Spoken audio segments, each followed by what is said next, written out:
إن المسلمين والمسلمات والمؤمنين والمؤمنات والقانتين والقانتات والصادقين والصادقات والصابرين والصابرات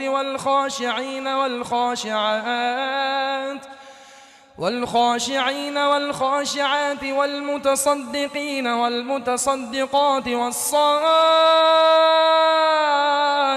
والصائمات والحافظين فروجهم والحافظات والذاكرين الله كثيرا والذاكرات أعد الله لهم مغفرة وأجرا عظيما. وما كان لمؤمن ولا مؤمنة إذا قضى الله ورسوله أمرا أن يكون لهم الخيرة من أمرهم ومن